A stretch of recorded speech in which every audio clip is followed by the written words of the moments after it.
하나님의 모든 충만하신 것으로 너희에게 충만하게 하시기를 구하노라. 아멘.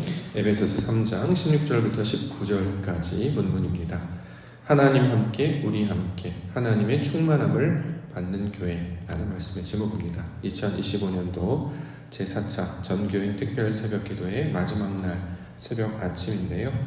우리가 2026년도를 한 걸음 먼저 맞이하면서 우리 교회 가운데 주신 비전을 함께 마음에 품고 기도하는 시간으로 보내고 있습니다.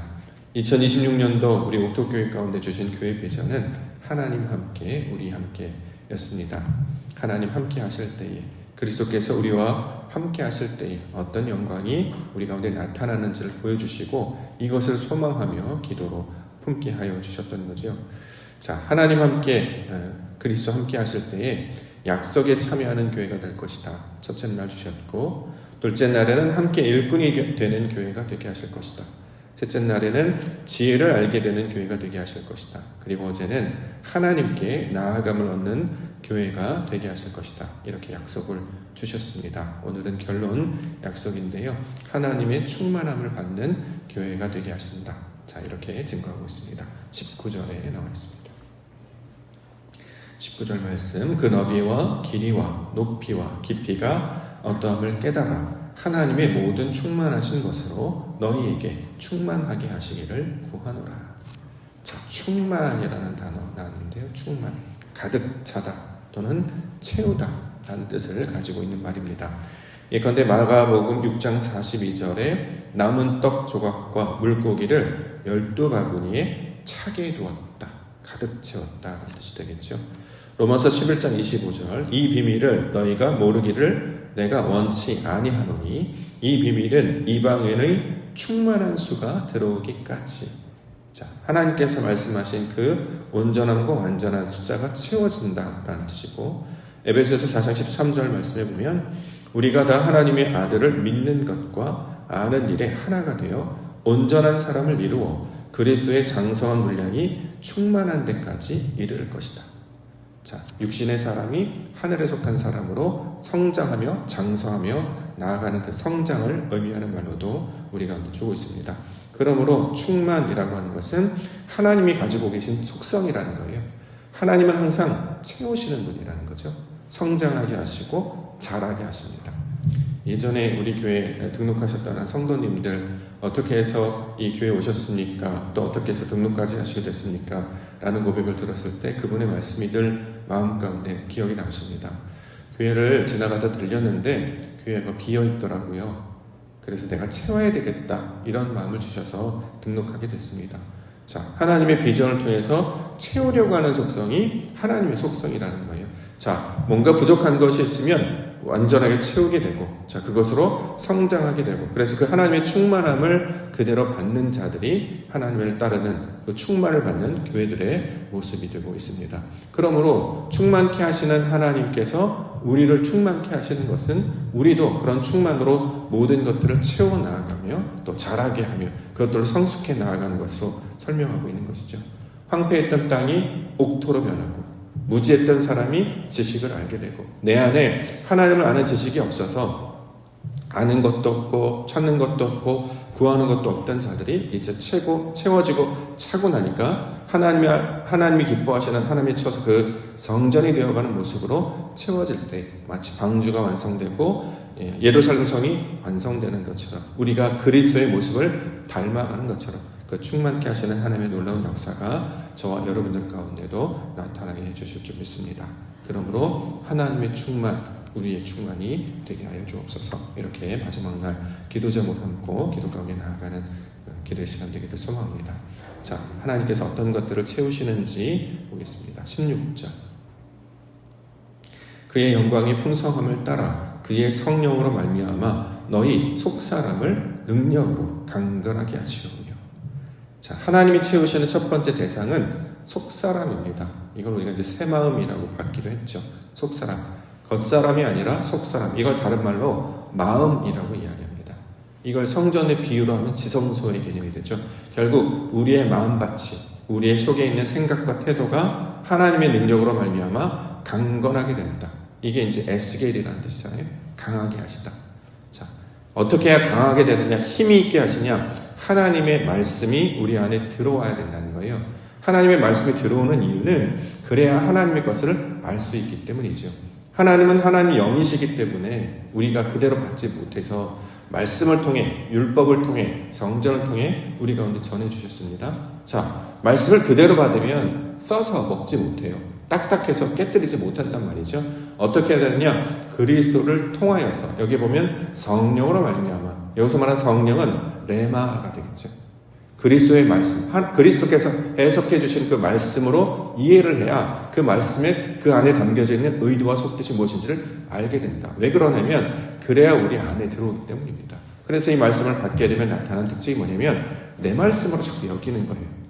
성경은 지식으로 끝나거나 어떤 신화와 전적 날의 종교가 아니라 지금도 살아계시고 역사하신 나에게 주시는 특별한 편지, 선물과도 같은 말씀으로 이걸 받게 된다는 거죠. 그럼 어떤 일이 벌어지냐면 하나님께서 예배를 통해 주신 말씀을 나에게 주시는 고백의 말씀으로 받게 돼요. 그럼 내 마음에 그 말씀을 새기게 되겠죠. 내가 너를 사랑하노라. 하나님께서 나에게 고백해 주셨구나. 이걸 내 말씀을 받게 되는 거예요.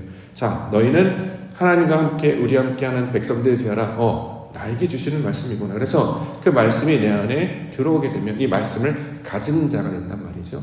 자, 약속을 우리 마음 가운데 가졌기 때문에 이게 믿음의 실체가 되는 것이고, 이 믿음을 가진 자가 되었기 때문에 성경 그들을 가리켜서 강하다라고 이야기하는 것입니다. 자, 속 사람을 능력으로 강건하게 하신다는 거죠. 약속의 말씀이 없으면 바람에 나는 겨와 같습니다. 약속의 말씀, 하나님의 것이 내 안에 없으면 바람이 불거나 세상 파도가 치거나 어떤 걱정과 근심과 염려가 나타나게 되면 그 가시덩굴에 자라는 밭처럼 열매를 맺지 못하게 된다라는 거죠. 그런데 하나님이 주신 것으로 받아들이고 하나님의 말씀으로 새기게 되면 그것이 우리 안에 차곡차곡 재료가 되어서 쌓이게 된다라는 것입니다. 자, 하나님의 것이라는 말은 무게가 있어서 우리 안에 쌓인다. 히브리어 단어 중에 되게 재밌는 단어 하나가 있는데 카보드라는 단어가 있습니다. 이게 무겁다라는 뜻을 가지고 있어요. 이걸 어떻게 해석하냐면 영광이라는 말을 해석할 때 이 단어를 사용합니다. 제가 늘 궁금했어요. 하나님의 영광이라는 단어의 뜻을 가졌는데 왜 이게 무겁다지? 왜 무겁다라는 개념을 영광으로 썼을까? 세상의 것은 바람이 불어 다 날아가지만 하나님의 것은 무게, 가치가 있다는 거예요. 의미가 있다는 거예요. 그래서 우리 마음 가운데 새길만 하고 우리가 가질만 하고 붙잡을만 하다라는 것입니다. 하나님의 것이기 때문에. 그래서 하나님의 것임을 알고 이것을 우리가 가지고 있으면 날아가지 않고 이게 시간이 되면 싹이 트고 발아에 자라나는 것처럼 점점 확장케 되는, 하나님을 아는 지식과 바라보는 관점과 시야가 확장되기 때문에 이것이 바로 옥토로 만드는 하나님의 것임을 알게 된다는 것이에요. 이걸 성경에서 속사람을 강건하게 하다. 우리의 겉사람은 날로 후패해지잖아요. 나이가 들고 변화되고 소위 말해서 점점 힘이 없어지는 것 같습니다. 그럼에도 불구하고 모세나 이런 사람들은 나이가 들어서도 눈이 흐려지지 않았다라고 얘기해요. 여기서 말하는 눈이 흐려지지 않았다라고 하는 것은 시력을 말하는 게 아니죠. 하나님을 바라보는 그 시선이 흔들리지 않았다는 뜻이에요. 어떤 일을 하더라도 하나님의 것으로 이해하게 됐고, 어떤 일을 하더라도 이게 하나님이 말씀하신 뜻이구나, 이 믿음이 굳건해지고 강건해지게 됐다. 그러므로 강한 자 에스겔은 바벨론의 포로로 끌려갔을지라도 그발강가에 찾아오시는 그 성령의 음성에 반응하는 사람, 눈앞에 보이는 느부갓네살 또는 벨사살 또는 다리오 왕 같은 그 왕에게 따르거나 그 권세를 진 신하들에게 순종하는 것이 아니라 이 세상을 다스리시는 여호와 하나님을 섬기는 다니엘과 같은 사람이 되는 것, 그 사람을 속사람을 강건케 하다라고 이야기하고 있는 것이죠. 우리 가운데 적용을 하면 우리에게 비전을 주시고 기도 제목을 주셨습니다. 하나님께서 함께 하실 것이고 우리가 그리스도와 함께 하실 줄 믿습니다. 그러면 우리의 속사람이 단단해지고 힘이 있게 돼서 하나님이 말씀하실 때 흔들리지 않게 되는, 마치 반석 위에 집을 지은 그 집과 같이 풍수가 나서 창수가 나서 흔들리는 그런 집이 아니라 믿음 가운데 견고한 반석 가운데 세워지는 믿음의 집을 완성하게 해주실 줄 믿습니다. 자, 이것을 소망하며 기도 가운데 나아가는 시간 되기를 원합니다. 17절 18절 그리스도께서 마음에 계신다.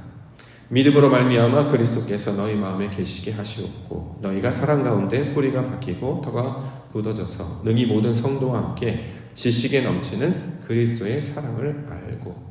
자, 하나님 함께 우리 함께 중요한 것, 속사람을 강건케 하다의 그 다음 내용은 그리스도께서 우리 마음에 계신다. 그리스도, 기름 부음 받은 자, 사람이 아니라 성령을 가리키는 말이에요. 그래서 성경에서 그리스도라고 하면 우리가 보통 예수님을 떠올리는데, 물론 예수님을 가리켜서 예수 그리스도라고 말합니다. 근데 하나님의 사람이라는 뜻이에요. 그래서 우리를 그리스도인이라고 부른단 말이죠. 그러니까 예수님이 하나님이 하시는 의도와 사역이 무엇인지를 온전히 깨달아 그 모든 것들로 채워진 대로 이 땅 가운데 오셨기 때문에 그를 가리켜서 메시아라고 부르는 거예요. 이걸 헬라어로 바꾸면 그걸 크리스토스라고 발음하고 이 말을 우리말로 그리스도라고 번역을 한 거예요. 그러면 하나님께서 특별히 구별하여 세운 하나님의 사람이라는 뜻입니다. 그러므로 믿음이 있는 사람들은 어떤 마음으로 살고 있냐면 사명감, 소명감으로 산단 말이에요. 하나님이 날 부르셨구나. 내가 살게 하신 목적은 나의 어떤 욕망이나 내 뜻을 이루기 있는 것이 아니라 이 가운데 하나님의 영광을 드러내려고 하는 것이구나. 어제도 영화제 같은 거 있습니다만 수상하신 분들 맨날 그러잖아요. 이 모든 걸 하나님께 영광을 올린다. 내가 한 일이 아니라는 거죠. 나를 주목하지 말고 이 비천하고 무지하고 부족한 자를 세우신 그 하나님을 바라보십시오.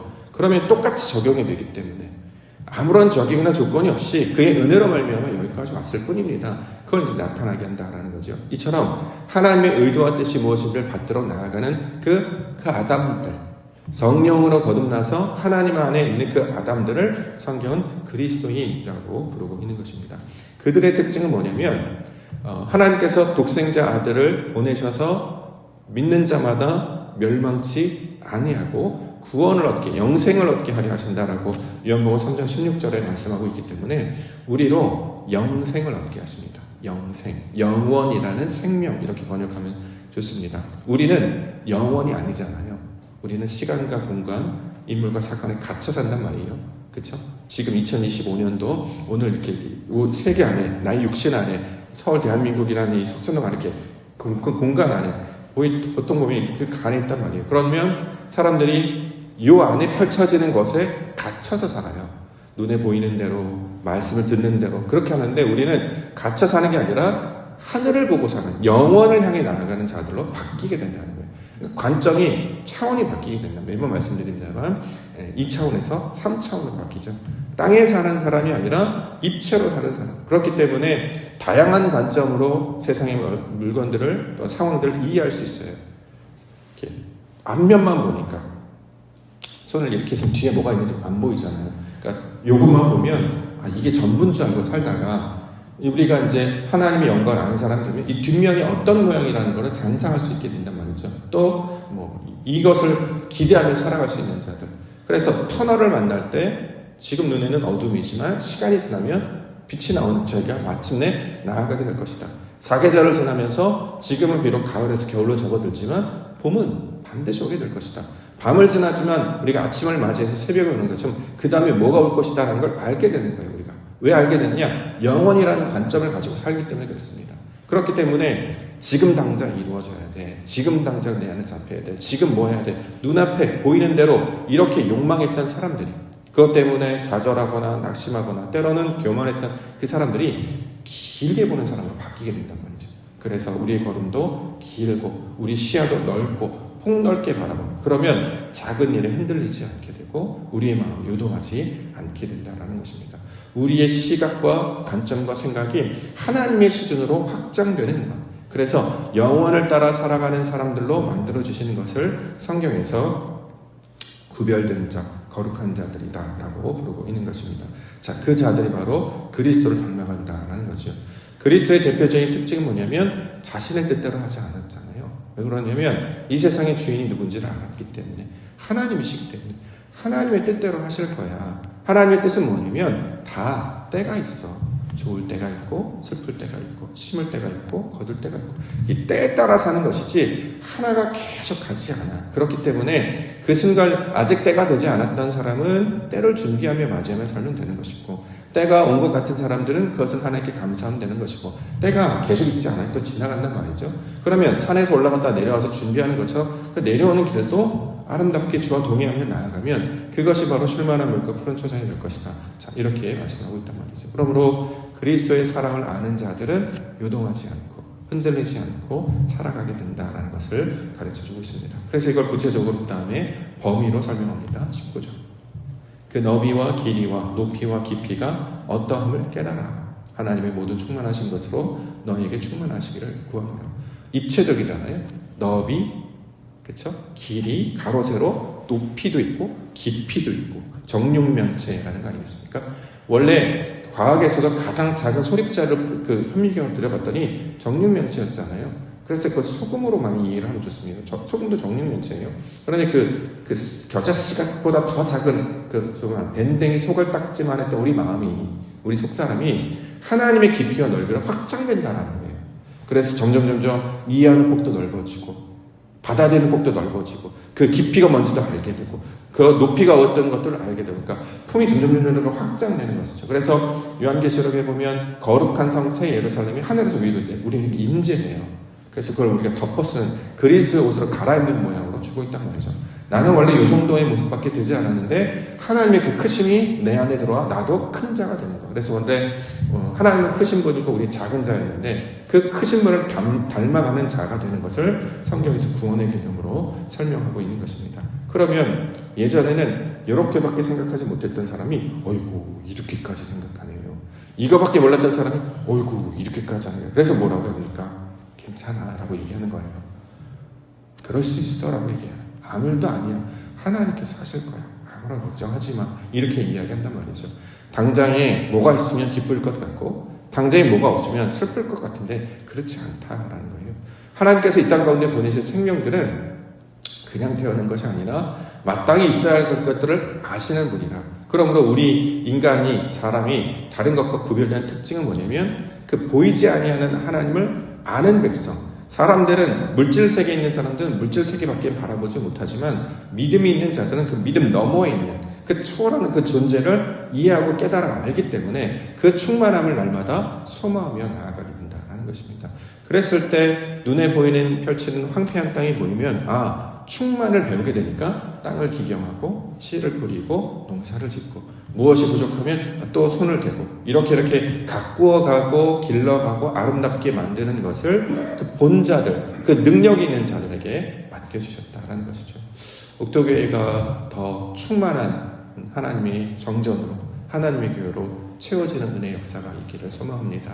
우리의 마음밭도 이제는 좀 다스려져서 하나님 채워주실 것이니까 하나님 채우실 것이니까 그 채우심을 닮아 우리도 채우는 자를 되게 하시고 그렇게 성장한 사람, 그리스도의 장성한 분량으로 채워진 사람, 그걸 그리스도인 또는 온전한 사람 또는 성경에서 말하는 그 아담이라고 부르는데 그 사람으로 만들어주실 것을 우리 함께 소망하며 나아가는 우리 믿음의 백성들 되기를 소망합니다. 큰 사람하고 있으면 나도 커지잖아요. 위대한 사람과 있으면 나도 꿈을 위대하게 가지는 것입니다. 근데 2026년도 우리 하나님은 우리와 함께 하시겠대요. 누구보다도 크시고 이 우주보다도 넓으시 그분이 우리를 그렇게 품으라는 거죠. 그러면 작은 것 정말 가끔가다 그 영상에 우주 영상이 확장돼서 지구로부터 출발했던 그 관점이 쫙 확장돼서 막 태양계 우주 한도 없고 끝도 없고 정말 나중에는 지구가 보이지도 않고 태양계조차 보이지도 않고 그 넓은 밤하늘의 무수한 별들 뭇별들을 바라봤을 때 그것을 반짝반짝 빛나는 그 작은 점일지라도 하나님의 영광을 채워지는 것을 통해 그의 영광을 나타내는 빛을 발하는 그 존재가 되는 것처럼 작은 것이지만 하나님 함께 하실 때 그 안에 생명을 갖게 하시고 그 안에 하나님께서 진리를 갖게 하시고 또 그 안에 사랑을 갖게 해주셔서 그곳에 생명이 살아 숨쉬는 하나님의 영광을 나타내는 믿음의 사람들과 교회로 저와 여러분들과 만들어주실 줄 믿습니다. 다른 것 붙들지 않고 오직 하나님과 함께 주님과 함께 동행하며 나아가시는 우리 믿음의 성도님들 되시기를 주님의 이름으로 간절히 축원합니다. 기도하겠습니다.